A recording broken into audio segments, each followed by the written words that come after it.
আমি শাড়ি পরলে নাকি তার কাছে অনেক বেশি ভালো লাগে। আমার শাড়ি পরাটা সে খুব বেশি পছন্দ করে। সে বাসায় ঢোকার আগে বারবার আমাকে বলছিল আজকে কিন্তু তুমি শাড়ি পরবা, আজকে শাড়ি না পরলে কিন্তু খবর আছে। তো আমি আসলে অফিস করে সারাদিন পর বাসায় এসে এত পরিমাণে ব্যস্ত থাকি, এত পরিমাণে কাজ করি, শাড়ি যে পরবো সেই সময়টাও থাকে না।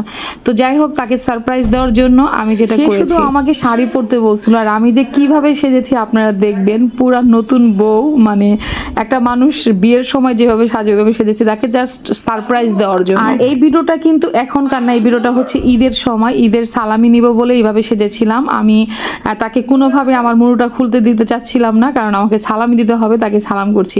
যদিও ভিডিওটা আমি ছাড়তে পারি নাই, কারণ আমার এত পরিমাণে ব্যস্ত ছিলাম, মাঝখানে ফোনটাও নষ্ট হয়ে গেছিল। আপনারা যারা আমার ফ্রেন্ড তারা আপনারা ভালো করে জানেন, আমি যেহেতু জব করি, আবার একটা যেহেতু বিজনেস করি, এখন দোকান দিয়ে বসেছি, তো অনেক ব্যস্ত থাকতে হয় আমাকে। আমি চাইলেও অনেক কিছু পারি না, যার কারণে আমি ভিডিওটা আসলে আপলোড দিতে পারি নাই, সময়ও পাই না আর হয়েও ওঠে নাই, যার কারণে আপলোড দিতে দিতে একটু সময় লেগে গেছে। তাকে সালাম করে সালামি নিচ্ছে আর সে তো অবাক আমাকে দেখে, সে ভাবেও নাই আমি এইভাবে সাজবো। সে জানে জাস্ট নর্মালি একটা কাপড় পরবো, আমি কিন্তু এইভাবে সাজবো সে ভাবতেও পারে নাই।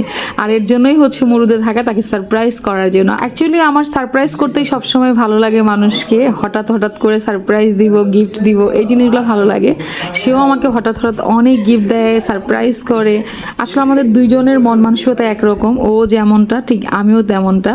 সে তো আমাকে দেখে অবাক, মানে এমন অবাক হয়েছে, কল্পনাই করতে পারে নাই আমি এমন করে সাজছি। সে আমাকে এক কথায় বারবার বলছিল তোমাকে পরীর মতো লাগতেছে, পরীর মতো লাগতেছে, কারণ ও আমাকে আগে পরে কখনো এইভাবে বোর মতো করে সে যে দেখে না, এমনি নর্মালি সে যে দেখেছে, তো সে তো সত্যি খুব অবাক হয়ে গেছে।